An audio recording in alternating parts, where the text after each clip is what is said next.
जो पेशावर की मीटिंग थी, क्या उसमें आपको खुसूसी तौर पर मदऊ किया गया था, क्योंकि वहाँ पे जो बाकी सियासी जमातें थी उनकी सूबाई क़यादत वहाँ पर मौजूद थी?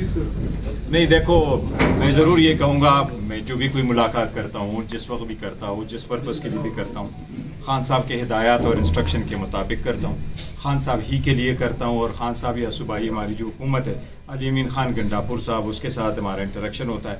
सम टाइम कुछ ऐसी मुलाकात ज़रूरी हो, वो मुलाकात हमारी ज़रूर हुई थी। बाकी लीडर्स भी उसमें मौजूद थे, मुलाकात हुई थी।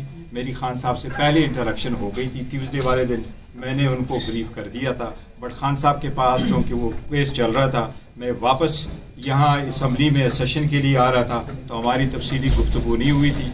आज मेरी खान साहब से मुलाकात हुई, मेरी खान साहब के साथ उस पर तफसील से गुफ्तगू हुई।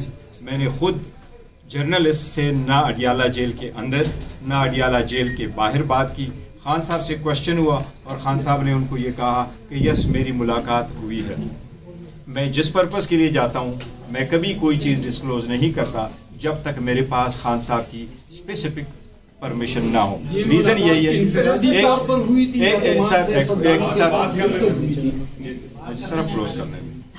मैं कह रहा हूँ कि जो मुलाकात मैं करता हूँ वो उसकी ये मुलाकात है, इसमें खान साहब ने डिस्क्लोज़ किया था। जब तक मुझे खान साहब को इंस्ट्रक्शन न दे, मैं कभी कोई बात नहीं करता। आप लोगों को मालूम है, यही मेरी आदत है। बैरिस्टर साहब, सवाल ये भी देखें कि इस वक्त आप तहरीक-ए-तहफ़्फ़ुज़ आईन पाकिस्तान का हिस्सा है। जाहिर बात है आपके पास बैरिस्टर साहब भी मौजूद है, उन्होंने भी इस पर तहफ़्फ़ुज़ात का इज़हार किया।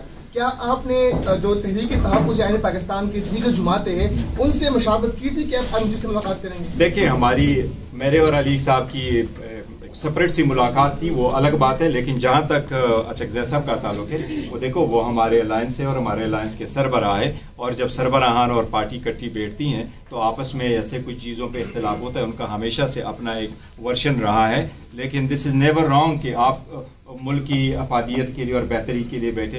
खान साहब से आज सवाल किया गया और आपके जर्नलिस्टों ने मुझे लिख कर के दिया, क्योंकि मैंने थॉरली मैं नहीं सुन सका, मैं जज के सामने खड़ा था। और खान साहब ने कहा ये मुलाकात खुशाइंद है, ये मुल्क के इस्तेकाम के लिए बेहतर है, बातचीत होनी चाहिए, मसाइल का हल सियासी तौर पर ढूंढना चाहिए। आप बताइएगा इस मुलाकात में क्या क्या बातें हुई? देखो, मैं टू दिस एक्सटेंट में आपको कहूँगा, यस, मुलाकात हुई है, बाकी लीव द रेस्ट इंशाल्लाह नेक्स्ट टाइम पे डिस्कस।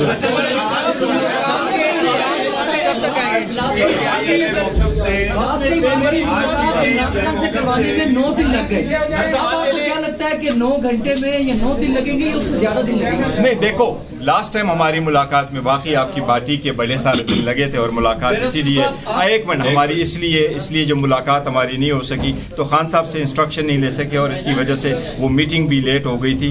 लेकिन ये बात नहीं है, इस मुलाकात को गैर आईनी कह रहे तो मैंने अर्ज किया कि ये क्या अपना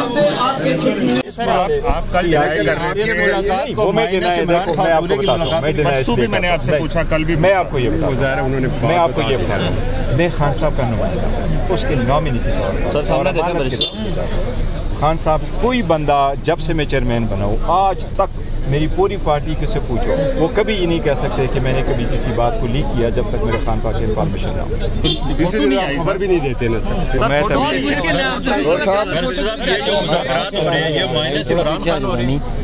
हमारी स्टेटमेंट से तो ये लगता है माइनस इमरान खान मुज़ाकरात हो रहे हैं। नहीं सर, देखो, एक चीज़ याद रखो, इमरान खान साहब लोगों के दिलों में है। इमरान खान साहब माइनस हो ही नहीं सकता, वो तो वाहिद अवामी लीडर है, ऐसे लीडरों को माइनस किया नहीं जा सकता।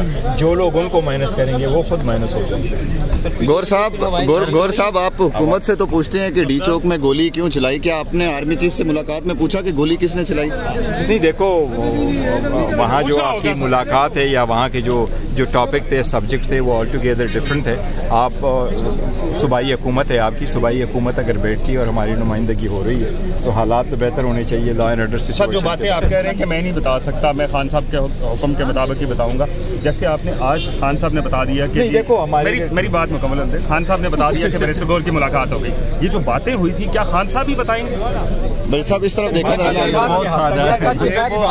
अगर आपको बताने के लिए कुछ ऐसा हुआ कि बताना चाहिए तो हम जरूर आपको अच्छा, उस मुलाकात का इन मुज़ाकरात पे कोई फर्क पड़ा है? आज माहौल हुकूमत की कमेटी की हैसियत क्या रह गई है सर उस मुलाकात के बाद? आज मैं तो हमेशा से आप लोगों ने देखा, मैं हमेशा से इस बात का कायल रहा हूँ कि डायलॉग होने चाहिए और डायलॉग ही बेहतर है, कोई हल निकलना चाहिए। इतनी सारी लीडरशिप हमने रोका है, बेहतर ही इंशाल्लाह ताला आगे जाएंगे। पहली मुलाकात में आपकी तस्वीर क्यों उठा दी उन्होंने? मुझे गठरी मुलाकात हुई, उसमें आपकी तस्वीर जारी नहीं है, बाकी वो मुलाकात थी। इसीलिए मैं कहता हूँ मोबाइल बंद रखा करेंगे, चेयरमैन साहब हमें कोई अंदर की बात बता सके। चेयरमैन साहब फिर मीटिंग का तो रख लेना, वो उनको कर देना। रहीम, पाकिस्तान के ख़वातीन व हज़रात, अस्सलाम वालेकुम। पार्लियामेंट हाउस के मीडिया सेंटर से ऑपोजिशन के पार्टीज के मेंबरान आपसे मुखातिब हैं। दो तीन अहम चीजें। सबसे पहले, आज पाकिस्तान की नेशनल असेंबली में ऑपोजिशन पार्टीज का उसी तरह एहतजाज जारी रहा, और उसकी बुनियादी वजह यह है कि गवर्नमेंट के कई मेंबरान जो हैं वो गलत बयानी से काम ले रहे हैं। सबसे अहम चीज, Al-Qadir trust university Al-Qadir university जो बनी है वो सीरत नबी करीम मोहम्मद सल्लल्लाहु अलैहि वसल्लम की तालीम और तदरीस के लिए बनी। ये चीज आपके जहन में होनी चाहिए कि ये लोग जिन्होंने अरबों रुपए की प्रॉपर्टीज बाहर बनाई और पैसा मुंतकिल किया, तो वो लोग वजीर आजम इमरान खान साहब से पूछताछ करना चाह रहे हैं। वजीर आजम इमरान खान साहब वो शख्सियत है जिन्होंने शौकत खानम अस्पताल बनाए, मुतअद्दिद अस्पताल, अलकादर यूनिवर्सिटी बनाई, उसके साथ नमल यूनिवर्सिटी बनाई, पाकिस्तान का नाम दुनिया में रोशन किया। यहां पे हम लोग ये भी पूछना चाहेंगे कि जो पाकिस्तान के बिजनेसमैन ने वन हाइट पार्क की वो प्रॉपर्टी वो खरीदी, वो तो हुसैन नवाज से उन्होंने हसन नवाज से खरीदी, तो हसन नवाज के पास वो रकम आई कहां से कि जिसके तहत उसने वो height park corner one height park जो है वो खरीदा? वो रकम क्या इत्तेफाक स्टील मिल की थी या सरिया या स्क्रैप बेचने से उन्होंने कमाई? वो अरबों रुपए कहां से आए? वो अरबों रुपए पाकिस्तान से बाहर कैसे गए? क्या वो हुंडी के जरिए गए? क्या वो ऊंटों के जरिए गए? क्या वो खच्चों के जरिए गए? क्या वो लंचों के जरिए गए? इसका वो पहले हिसाब बताए ना।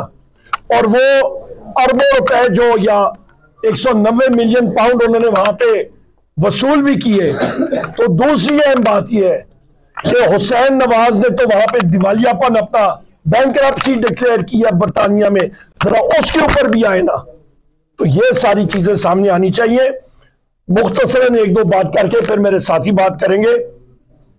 आज हमारी मुज़ाकराती कमेटी की मीटिंग हुई और उसका नामिया भी आपके सामने आया। लबाब यह है कि हुकूमत ने 7 दिन के अंदर अंदर तहरीरी जवाब देना है, और हुकूमत ने इस चीज को माना है और तस्लीम किया है कि पाकिस्तान तहरीक इंसाफ और अपोजिशन पार्टियों के हम इन कमेटी के मेंबरान की मीटिंग वजीर आजम इमरान खान साहब से अडयाला जेल में बगैर किसी कतकन के, पता नहीं हम कहाँ तक पहुंच गए हैं। हम कहाँ, हमारी किसी कोई दुश्मनी नहीं। अगर हमारे लोग आइन के तहत चलेंगे, इदारे आइन के तहत चलेंगे, हम उनको सर आंखों पर रखेंगे। लेकिन जो आइन से खिलवाड़ करेगा उसके खिलाफ हमने आवाज़ बुलंद करनी है, हमने लोगों को उसके लिए बुलाना है। बाकी मेरे दोस्त जो कुछ कह रहे हैं, आई सपोर्ट देम ऑल। बिस्मिल्लाह। मैं सिर्फ इतना कहूँगा कि इस वक्त उमर अयूब साहब ने तो बात की, जो पॉलिटिकल हमारे नुक्ते नज़र है उसके हवाले से बात की है। क्योंकि मैं हमेशा अफगानिस्तान के हवाले से और जो हमारे सूबे की मसाइल है उस पर बात करता हूँ, तो आज भी वही कहूँगा। और मैं इस मौके पे इतना कहूँगा कि देखें, इस वक्त ज़रूरत इस बात की है कि होश के नाखून ली जाए। जो इस वक्त अफगानिस्तान और हमारे जो बॉर्डर एरिया पे हो रहा है वो बहुत ख़तरनाक है। और इसके लिए बहुत संजीदगी की ज़रूरत है, बहुत जिम्मेदारी की ज़रूरत है। और इसके लिए ज़रूरत इस बात की है कि तमाम स्टेक होल्डर्स को ऑन बोर्ड किया जाए और अफगानिस्तान के साथ तमाम मामलात वो टेबल पे बैठ के डिप्लोमेटिक चैनल्स हैं उसको इस्तेमाल करके उसके साथ मामलात आगे बढ़ाए जाए। इस वक्त